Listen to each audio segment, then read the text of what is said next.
Welcome to the John Campea Podcast, episode 16 for Wednesday, April the 13th, 2016. This episode of the John Campea Podcast is sponsored by geekfeed.com. Stuff your geek hole.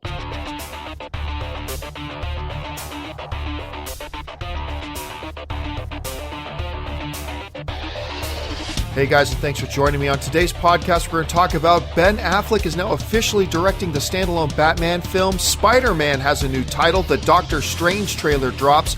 Underworld gets a new title as well. What will be the next Disney live-action fairy tale? And a whole bunch more. So sit back, relax. The John Campea Podcast starts right now.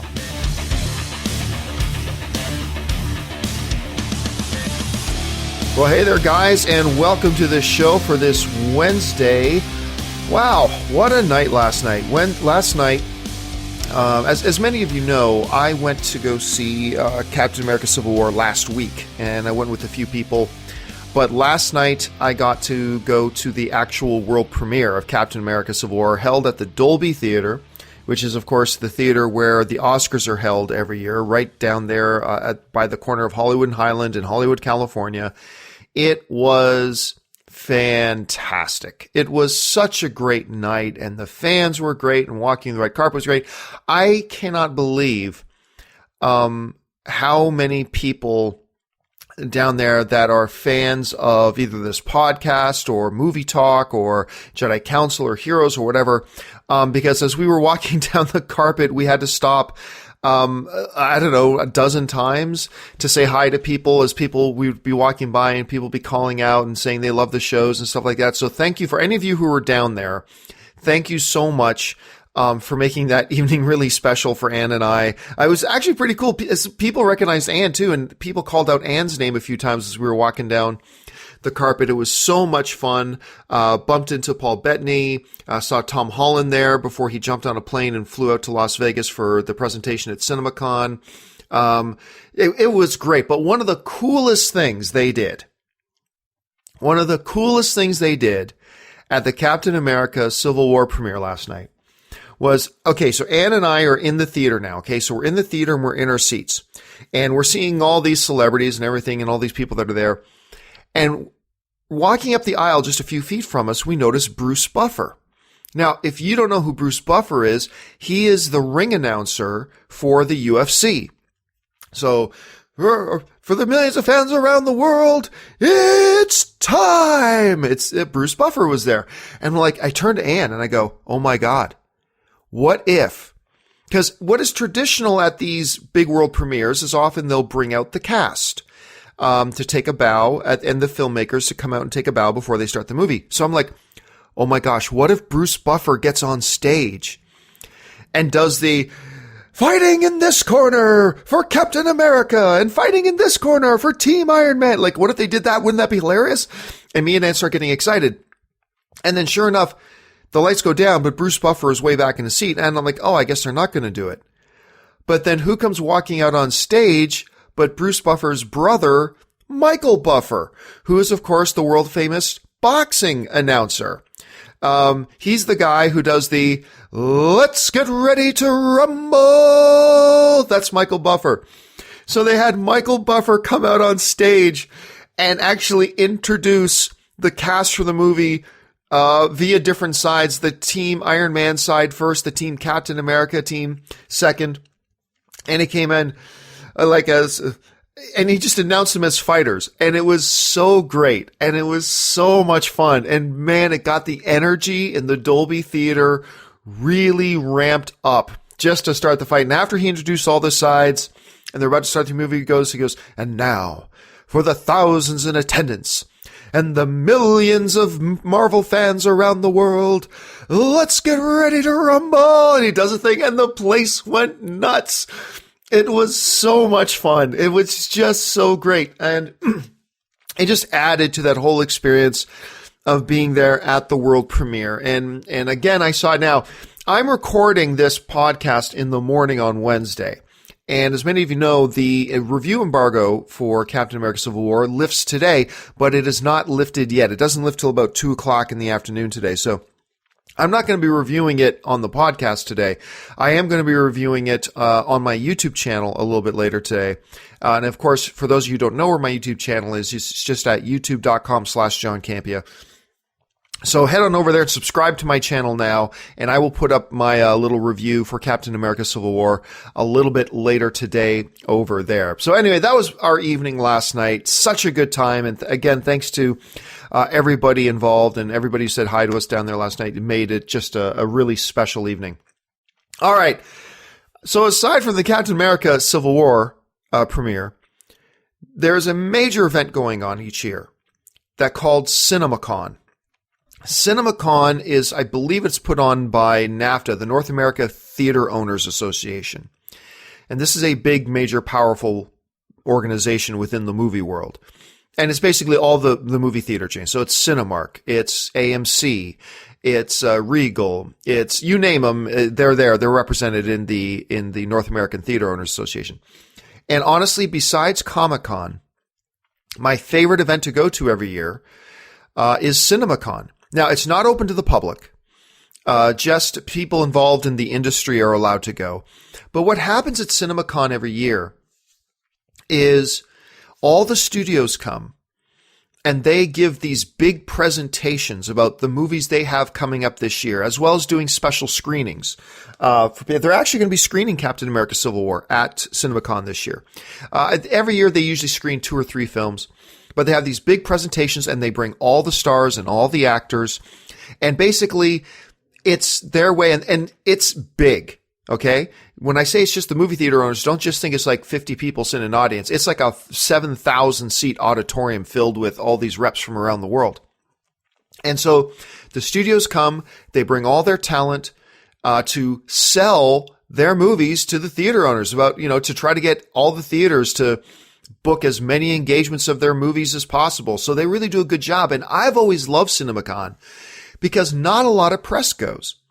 So as opposed to, say, Comic-Con, where you go and you get in a press line with 115 other press, usually the press line at CinemaCon is about 20 people. And so, when I would go to CinemaCon as press, I would get interviews with everybody. And I would get a few minutes to talk to everybody who was there. It's just really wonderful. And they show a lot more stuff than they show at Comic-Con. And they bring a lot more talent than usually shows up at Comic-Con too. So it's usually great. Now, I took a pass on CinemaCon this year because I wanted to go to the Captain America Civil War premiere. But that went on. It's going on actually right now as we speak. So it started yesterday or the day before. I can't remember, but it is going on still as we speak. But one of the big things, a couple of really big things came out of CinemaCon yesterday. And the first big major thing that went flying around is something we all expected, but we didn't know for sure. And now we know for sure. Warner Brothers chair Kevin Tsujihara announced that Ben Affleck is indeed not only writing the standalone Batman film, Ben Affleck has been signed on to direct the standalone Batman film. So Ben Affleck will be writing, directing, and starring in the upcoming Batman standalone film. Now, they fell short of giving anybody any more details. They also didn't announce a release date, which has a lot of us fans frustrated that we still don't know a release date for this movie. But still, the big news here is Ben Affleck has signed on. It's official. He's directing the new standalone Batman film. And I don't care who you are. You have to consider this magnificent news. Absolutely magnificent news for a couple of reasons. Number one, even though we all expected to hear that a standalone Batman movie was coming, just the fact that it is now official, a Batman standalone movie is coming. And look, I know there are mixed reactions out there for Batman v Superman. I know the vast majority of the critics did not like Batman v Superman. You know that I am one of the guys who did like Batman vs. Superman. I like that movie. I'll still defend it to this day. Actually, I feel like every time John Schnepp and I get together, we end up arguing over Batman vs. Superman. But I'm still wholeheartedly a supporter of Batman vs. Superman. Like I said before, I totally acknowledge it has its major problems. And I'm not blaming anybody for not liking it if you don't. But for me, it worked and I had a lot of fun with it. Could it have been better? Yes, it absolutely could have been better. But I still thought it was a worthwhile film and I had a good time with it. But even people, and you've heard me say this before, even people who did not like Batman versus Superman, even most of the critics who did not like Batman versus Superman, what you will hear from most people and most critics, even the ones who did not like Batman versus Superman, almost universally people agree Ben Affleck made one hell of a Batman. And the Batman character was great. And that has been a common thread. So we got to be excited that this character, played by this guy, in a movie that a lot of people didn't like, still loved him as this character. And so the fact that it is now official that a Batman standalone film is coming has got to be considered good news. I do wish they gave us a release date, but whatever. So we know that's coming. The second big reason here to be super excited is Ben Affleck directing this thing. Look, Ben Affleck has proved, and look, the dude is batting 1,000. He has directed 3 major feature-length films, all right, that have been released. All right, so he had Gone Baby Gone. He had Argo. And he had The Town. So, like, in any books, he's 3 for 3. All 3 of those films are wonderful. Argo, I actually thought The Town maybe deserved a Best Picture nomination. I mean, don't get me wrong, I wouldn't put it in the top 3, 4, 5 of the year, but I thought in our current reality where up to 10 movies get nominated, I thought The Town maybe could have gotten a nomination for Best Picture. But the Argo did win Best Picture. I mean, the last film that Ben Affleck directed won Best Picture at the Oscars.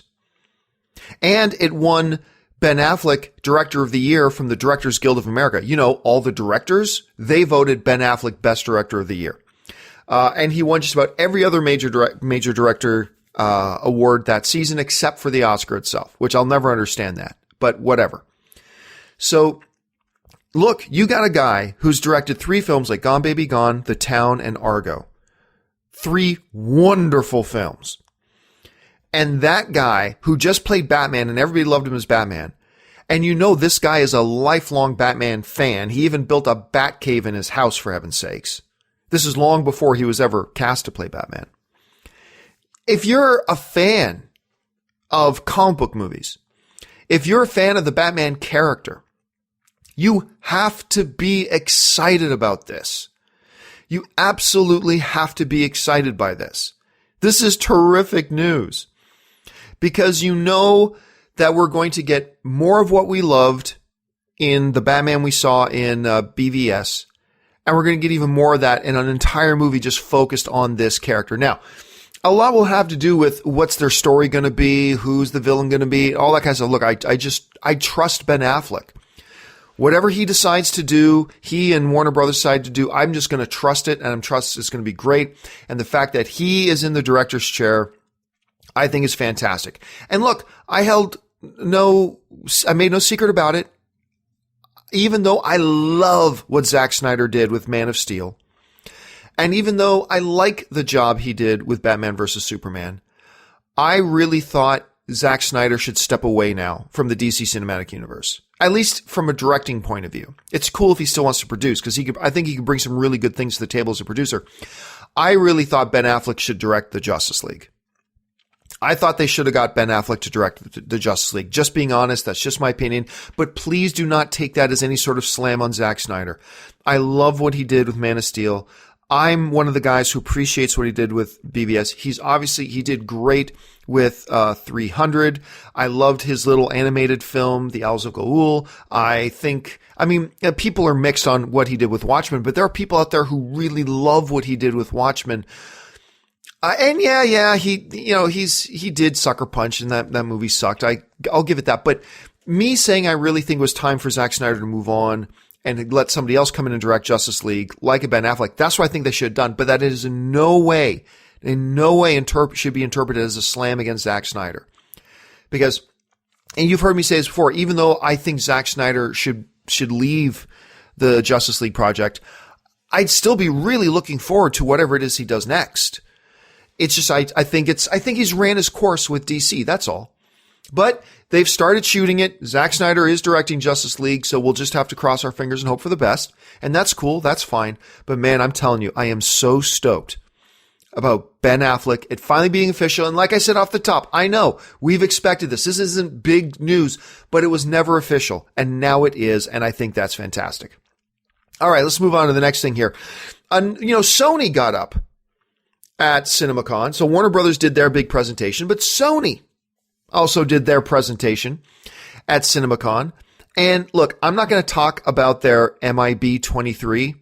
I'm just not going to talk about it. Maybe I'll talk about it in the next podcast. I'm so overwhelmed by how stupid this idea is that I just don't want to talk about it yet. I want to give myself another 48 hours to maybe try to figure out what Sony's mindset is on this, and maybe I'll get on board. Maybe I'll figure it out and I'll get on board. Who knows?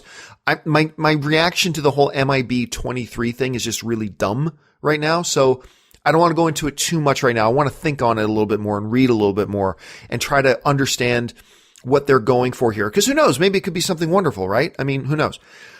But I do want to talk about the big announcement, which was, as has been rumored over the past week or so, the Sony Spider-Man movie now has a title.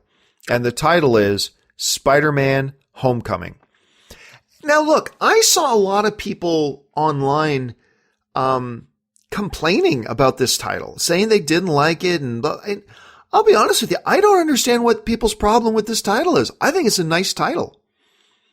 I think it's a really nice title. Plus, it has a couple of, maybe double entendres there. First of all, Tom Holland came out and said, look, Tom Holland said, this is a great title because it really is about Peter coming home. It's about understanding where his place in the world is and where he fits in. So in that respect, Homecoming, from a movie point of view, makes sense. But also remember, while Spider-Man still belongs to Sony, and this is a Sony film, Spider-Man has now entered the MCU.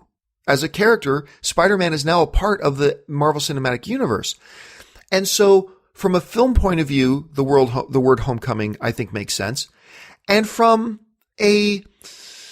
what's the best word for it here? From a emotional, I guess, perspective, the title Homecoming really makes sense too. Because now Spider-Man's come home to the MCU. So I think the term Spider-Man Homecoming is a perfectly fine title. Look, was Spider-Man Homecoming, would that have been my first choice for the title for the first Spider-Man standalone film? No, wouldn't have been my first choice. I'll admit that. But I don't think this is a bad title. I think it makes sense. I think it makes great sense from a representative point of view, and it also makes sense from a literal point of view. So I think this sounds pretty good. And look, like I said, I'm not going to go into a review of Captain America Civil War, but just to reflect a lot of things that I've said on social media and said in my previous podcast, and what a lot of other people are saying on social media, this is I think we're off to a really good start with this new Spider-Man. Now, like I said, anybody you hear saying, this is the best Spider-Man ever, I think they're getting way ahead of themselves. Because what we saw in Captain America Civil War, I mentioned this before, is far too small of a sample size to really know how great of a Spider-Man this is. Because like I said, he's in 2 scenes. And in one of the scenes, it's not even Tom Holland. It's basically just a CGI character, and you just see Tom Holland for a split second. But definitely off to a very, very good start. I loved the Spider-Man character in Captain America Civil War. And that has done nothing but build my excitement for a standalone Spider-Man movie. Now, a lot of people are still asking, where is the balance? Who's in control of these standalone Spider-Man movies? Because we hear Kevin Feige talking about it.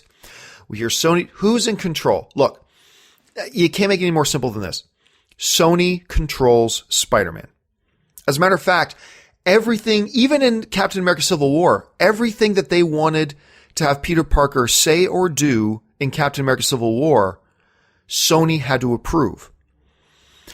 Now, at the same time, Marvel is going to have an awful lot, and Kevin Feige is one of the producers of the film, is going to have an awful lot of creative input into the Spider-Man standalone film. I guess now we can call it Spider-Man Homecoming. Kevin Feige is going to have a lot of input on Homecoming. Marvel is going to have a lot of input on Homecoming. But ultimately, The final say is Sony, because Spider-Man, in the cinematic world, Spider-Man is Sony's character. He's not Marvel's character. I know it's weird to think of it that way, but that's the way it is. In the cinematic world, Spider-Man is still Sony's character. And I think it's very smart of Sony. Look, Kevin Feige can almost do no wrong. I mean, he's just knocking balls out of the park left, right, and center. You would be foolish to not say, Kevin, we want as much of your input as you are willing to give. Because clearly you're doing something right. And we think it's going to be good for the Marvel Cinematic Universe to have Spider-Man there. And we think it's going to be good for our character Spider-Man to be a part of the Marvel Cinematic Universe. Give us as much input as you're willing to give. They would be foolish not to do that. But at the end of the day, whatever Kevin Feige brings them and says we should do this with Spider-Man, it's still Sony's decision as to go, okay, yes, let's do that. Or to say, no, Kevin, we don't want to do that. We want to do something else. So it's a very interesting balance. It'll be really interesting to see how well this relationship between Sony and Marvel works out long term. But look, we've just got a glimpse of their first collaborative effort, seeing Spider-Man in Captain America Civil War. And so far, that collaborative effort between Sony and Marvel, in my opinion, is paying off. Because while it's too soon to call this the greatest Spider-Man ever, we can say Spider-Man works out amazingly in Captain America Civil War. So really good things to look forward to. So yeah, end of the day, I'm fine with the title Spider-Man Homecoming. Not jumping up and down about it, not super excited about it, but who cares? It's just a title. I think it's a perfectly acceptable title. I'd be curious to know what you guys think. Send me off a tweet. Make sure you're following me on Twitter at John Campea. Send me a tweet. Let me know what you think of the title Spider-Man Homecoming. All right, let's move on to topic number 3 here. It was, while I was at the Captain America Civil War premiere, a little trailer dropped online on Jimmy Kimmel for the new Doctor Strange. Benedict Cumberbatch, Chiwetel Ejiofor, Tilda Swinton. We got to see all of them showcased. And I was kind of wondering if they were going to have Benedict Cumberbatch, if they were going to have him just have his natural English accent, or if he was going to go American. He went American, and I'm sure a lot of people are very happy about that. I would have been cool if he kept his British accent too, myself. But whatever. He's gone with the American accent. That's cool. The trailer drops, and man, this is a very different kind of trailer for a Marvel film. To me, this is one of the most unique trailers Marvel has ever put out. Because it's all like metaphysical, this trailer. You were used to seeing a Marvel trailer with a lot of explosions and bangs and pops, and that's good. You're putting out these teasers and these trailers to get people's attention and to get them excited. And instead of going that way, they went really more, I feel like this trailer was really more about the character of Doctor Strange and giving people who maybe have never even heard of Doctor Strange before a little bit of insight into who and what this character is. That one scene especially that I loved was when Tilda Swinton, as the Ancient One, does that palm fist punch on Doctor Strange and it knocks his aura out of his body. I mean, that one shot so embodied to me what Doctor Strange is and what this movie could probably be. Now, don't get me wrong. It's a Marvel film. There's going to be lots of action. I have no doubt that Kevin Feige will bring the action to this film. I have no doubt about that at all. But I thought this was a really nice change of pace kind of first trailer. Now, look, I know there were some people out there who were disappointed by it because they wanted to be in there and just see lots of wizards battling and explosions and stuff like that. And look, I'm sure, remember, the movie doesn't come out till November. Okay? So we're in May, June, July, August, September, October. We're still like 7 months away till the movie comes out. I'm sure we're going to get many trailers that are going to show off lots of the action set pieces in Doctor Strange. I'm sure that's coming, so be patient. For me personally, this is a first trailer. I thought it was really special. I thought it was unique, and I thought it gave people who knew nothing about Doctor Strange, and let's face it, That's the majority of the people out there. The majority of the people watching this trailer know nothing about Doctor Strange. And I think this little trailer was a really nice introduction to the character. And personally, I'm really excited about it. All right, let's move on to the fourth topic today. This also got released there. And I'll be honest, I don't understand what they're doing. Anyway, the fourth, I don't know. I've lost count. I don't know if this is the fourth or the fifth Underworld film, but as maybe you know, a new Underworld film is coming. Once again, starring Kate Beckinsale, who, for the life of me, I cannot understand how this woman is not a perennial, year in, year out, A-list actress. She's stupid attractive. She is stupid talented. I just don't understand. It looked for a while there a couple of years ago like she was on the cusp of becoming like one of the most trusted actresses in Hollywood, and then it just never kind of happened. I don't know. Maybe it was the Underworld series that did her in. I don't know. Like, Underworld is a series of movies to me. And for those of you, look, I won't bury the lead here. Underworld announced the new title for the new film, and it's Underworld Blood Wars, which I think it's October this year. It's coming out later this year. So the newest Underworld film, Underworld Blood Wars, is coming out. Not a bad title, actually. Not a bad title. But this is a franchise. I don't get it. I don't get why they keep going back to this. Because the first Underworld had a lot of potential and a lot of promise. And I think they set up some really, really cool things. I don't think the movie delivered on its potential, but I still enjoy the first Underworld film. And I thought it set up a lot of really cool stuff that this could have been a very, very special franchise. But ever since Underworld Blood Wars, this franchise has just kind of gone downhill. More and more, every single film. And so I was really shocked when I found out that they were announcing and they were going to be shooting yet another one. And Kate Beckinsale was coming back for it. And hey, any excuse to see Kate Beckinsale in that tight black leather hunter outfit that she wears, death dealers, I think they call them. Any excuse for that, I'm good with. That's fine. I'm all on board for that. And to see Beckinsale act in any movie, I'm good with as well. Like I said, I'm floored that she's not in more A-list stuff because this girl is such a good actress. At any rate, so this Blood Wars coming out. Look, I'm going to do what I do with every other movie. I'm going to walk in.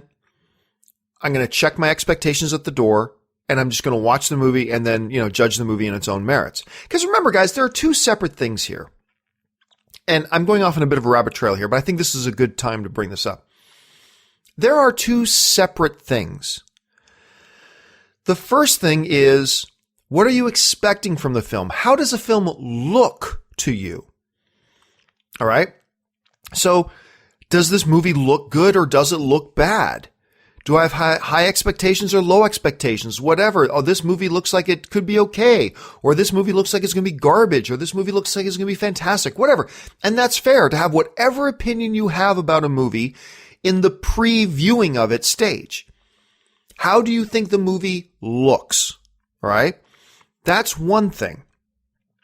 How the movie is a totally separate thing. Because how a movie looks is just like your previewing of the movie expectations of the film. And it is cool to have whatever opinion you have.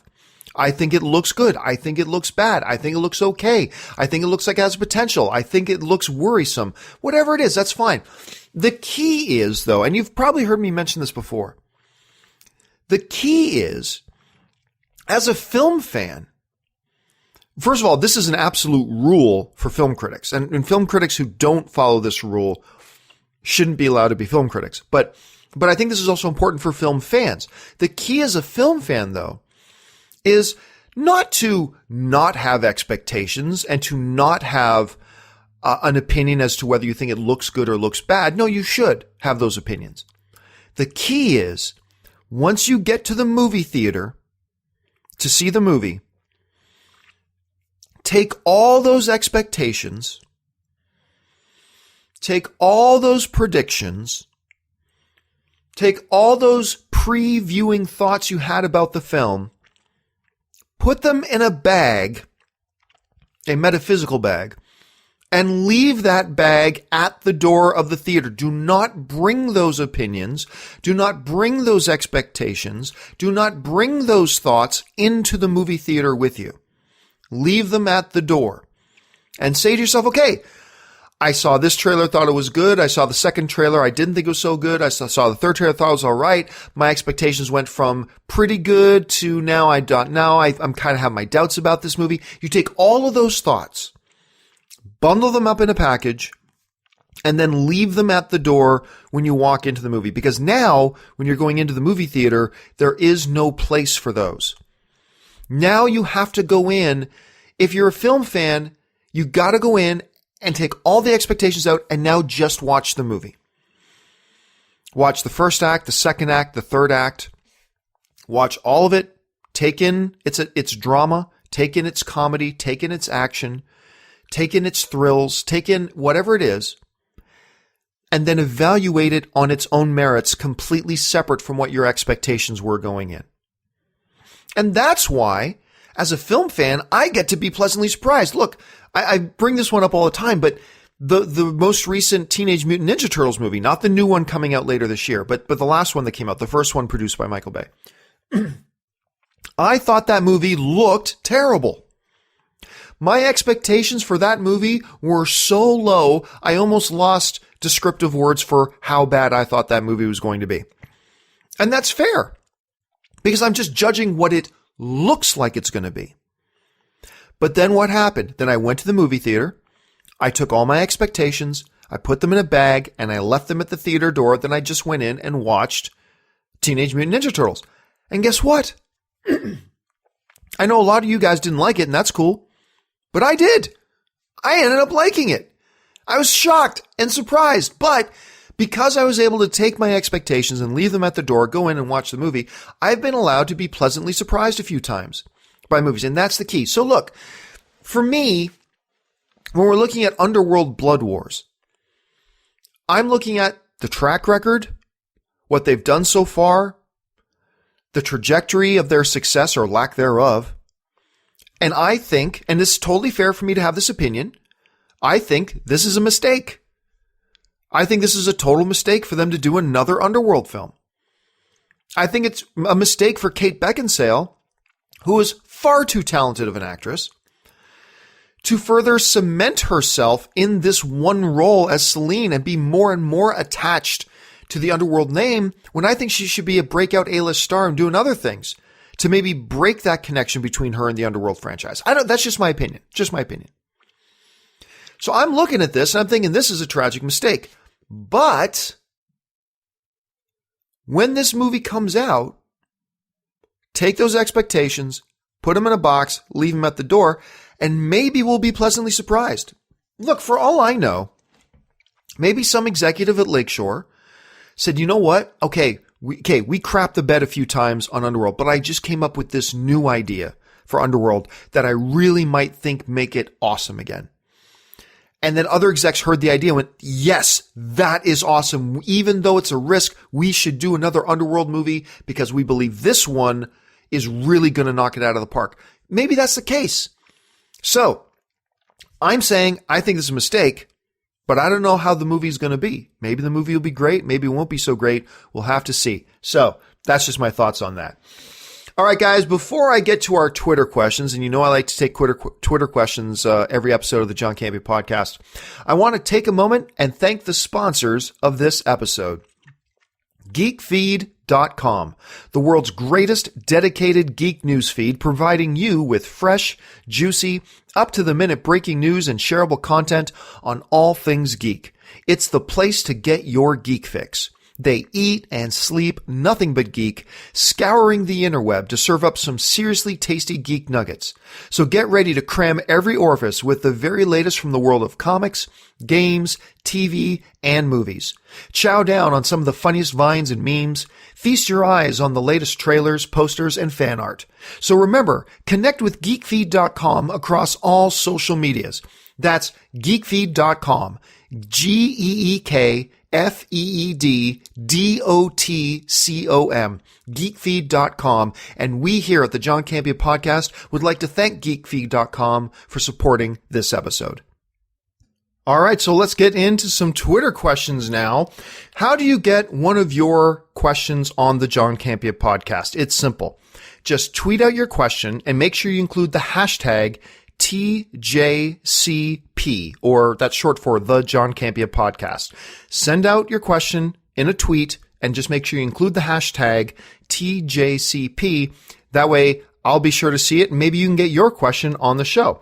All right, let's start off with the first question. The first question today comes from Chantz Morse, who writes, John, after Beauty and the Beast next year, what do you think will be the next live-action Disney remake? Interesting question. Look, there are actually a whole bunch of them coming. I can't remember off the top of my head what's coming first or what's coming second, but we know that Disney is working on a live-action Aladdin film. We know that Disney is working on and developing a live-action Mulan film. We know that Tim Burton has signed on to do a Dumbo live-action film. Beauty and the Beast is coming. There's talks about Little Mermaid. Tony Stark. Robert Downey Jr. is apparently attached to play Geppetto and produce a live-action Pinocchio film. There's talks of a Tinkerbell, a Fantasia. There's even talk about a standalone Prince Charming movie and a Sword in the Stone. So Disney, as of right now, has an awful lot of projects in the works of classic animated fare that is being translated into live action. And look, I am still not sure about where I am on Disney's live action stuff because I did not like Alice in Wonderland. I thought that was, I'll be frank, I thought that was a terrible movie. The one directed by Tim Burton. I thought it was just awful. And then they did Maleficent, and I didn't think Maleficent was very good either. Angelina Jolie as Maleficent was amazing, but I didn't think I thought the movie disappointed. But then comes Cinderella. And I thought Cinderella, directed by Kenneth Branagh, starring Lily James, I believe, I thought that was wonderful. And Cate Blanchett, and look, I thought Cate Blanchett should have been nominated for an Academy Award for Best Supporting Actress for playing the evil stepmother in that. I thought she was great in that. So the jury's kind of out right now on how do I feel about Disney live action films. But I do know this. I'm really looking forward to their Beauty and the Beast one. And guys, wait until you see The Jungle Book. The Jungle Book opens this week. I've seen it twice already. I cannot recommend it enough. Look, you'll rarely hear me say this, but I guarantee you will enjoy this film. I'm not guaranteeing you it's going to be in the your top 10 favorite movies of the year or anything like that, but I guarantee you're going to like this movie. And you're going to have a good time watching this movie. I don't know what it is right now, but the last time I checked, Jungle Book was holding 100% on Rotten Tomatoes. That's the last time I checked. It might have dropped since then. But I think everybody who goes to see this film will either absolutely love it or at the very least like it. So make sure you go out and check that out. All right, let's move on. The next question comes from Belinda Mitchel, who writes, Hi, John. I heard a report say that Comic-Con will start streaming Hall H panels. Is that true? Thanks a lot for the question, Belinda. And yeah, one of the big things a lot of people online complain about quite often is that these amazing panels happen in Hall H at Comic-Con every year, at the San Diego Comic-Con, and they never get to see them. Well, now it's been announced that the new network that I'm a part of, Comic-Con HQ, will be broadcasting the Hall H panels. Now, there's a couple of asterisks to go beside this. Number one, they will not stream live. And that's cool. I mean, I totally get that. Like, why bother going to the event if it's just going to be streaming live anyway? So it's going to be, they will show them a little bit later. Now, they didn't define how much a little bit later is, whether it's a few hours later or a couple of days later or a couple of weeks later. It will be a little bit later, but if you are a subscriber to Comic-Con HQ, you are going to be able to see all the Hall H panels. Maybe not the same day, but you're going to be able to see them all. Now, the other asterisk with this, and I'm not really clear on this. I've just been reading some interviews, so I have to get some clarification. But the early trailers that they sometimes show in Hall H, it's not guaranteed those will be broadcast as well, because that's going to be up to each individual studio whether or not the studio wants this new trailer released publicly yet. And look, I fully support a studio's right to do that. I know we all like to act like children. Well, if they get to see it, I should get to see it too. Where? I'm 5. No, I know there's that mentality out there, but what I never want to have happen is a studio to say, okay, we have this new trailer, but we're not ready to show it yet to the world. And so therefore, we're not going to show it to anybody until 4 months from now. I would rather a studio go, okay, we're not ready to show this trailer for another 4 months, but at Comic-Con, because it is the hardest of the hardcore fans who went there, who lined up, who slept overnight in lines, all that kind of stuff, we'll give them a special sneak peek at it. Because honestly, I've said this before, I don't understand this 5-year-old baby mentality. If they get it, I should get it too. I'm entitled. I've never understood that mentality. Like, so you would rather no one get to see. If I'm sitting here in Houston, Texas, and if I don't get to see it, I don't want anybody to get to see it. That's a baby mentality. Okay, that's the mentality of a child. So, like, if a studio says, okay, look, we've got this trailer, and we were thinking about showing it, like, we're not going to release this trailer for 3 more months. But we were thinking about showing it just as a special treat to the people at Comic-Con. But now we can't, because apparently, I'm making this up, right? This is just me making this up, but this is a made up scenario. But now apparently if we bring it to Comic-Con, then we have to show it to the world now, and we're not ready to show it to the world, so we can't show it to anybody. And the people at Comic-Con don't get to see it. Now remember, some people, when they hear me talk about this, they go, well, John, that's easy for you to say because you go to Comic-Con. Yeah, but guess what? I don't go to Hall H. I've stuck my nose into Hall H. Out of the 100 Hall H presentations that they've done over the past 5 years, I've maybe stuck my nose into 2 or 3 of them. I usually do not step foot in Hall H when I'm there. But just because I'm not in Hall H, that doesn't mean I'm going to adopt a crybaby mentality and say, well, if I'm not in there, I don't want those people to see it either. Wah! It's a baby mentality. I just don't get it. Now, once again, this is only in a circumstance where it's like, look, if you're saying if the studio isn't going to show it to everybody now, then don't show it to anybody, get over yourself. Seriously, get over yourself. But anyway, that's just me rambling. You know, I've been saying that for years. That has been my personal opinion. If you've been watching me on any of my shows over the past few years, you know that is my philosophy of this whole thing. So when it comes to this Comic-Con HQ thing, Comic-Con HQ, like I said, it's probably going to be up, if I'm understanding the interviews properly, it's going to be up to the individual studios whether or not they want any special footage they show in their Hall H presentations to actually stream as well.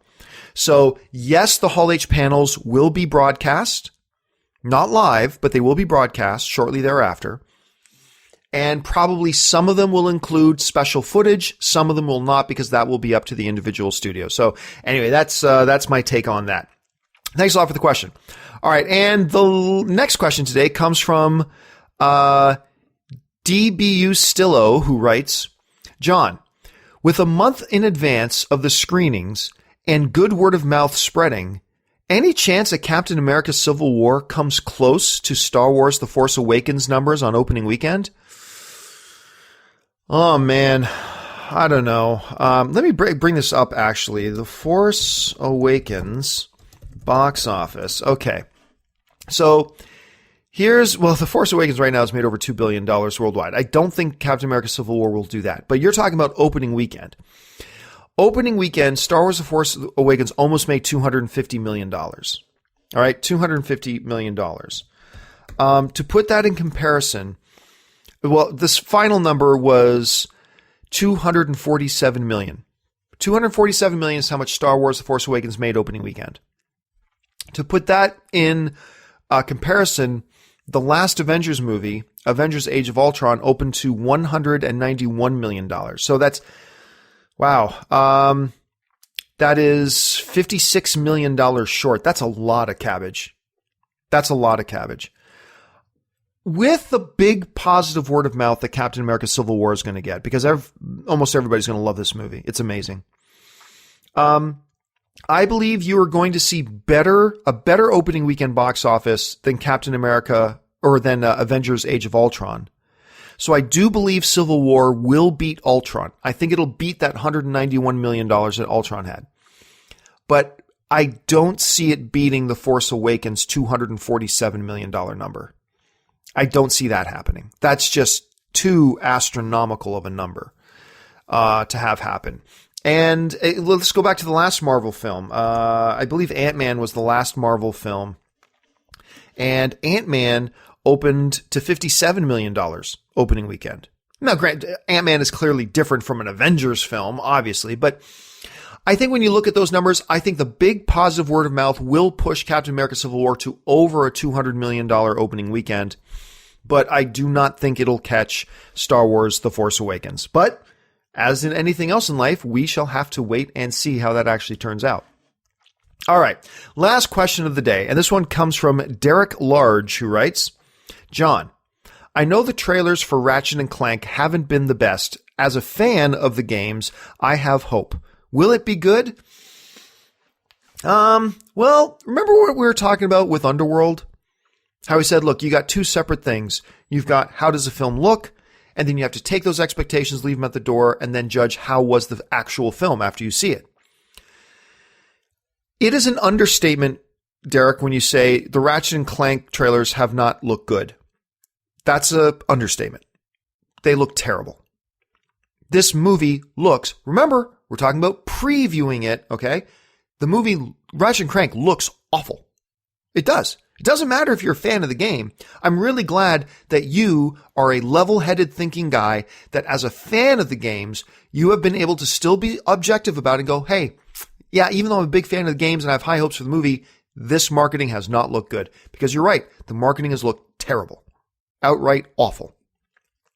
But when you're asking the question, as a fan of the games, I have hope. You should have hope. Absolutely have hope. Because, like I said, I've named several examples of times when movies look bad, but they can end up being really good if you give them a shot. It doesn't mean they will be good. We don't know. And it doesn't change the fact that Ratchet and Clank looks bad. But if you're a fan of the game, you should not abandon hope just because it looks bad. Because it could still end up being really good. And maybe as a fan of the game, you will walk out being very, very satisfied. So that's the important thing here.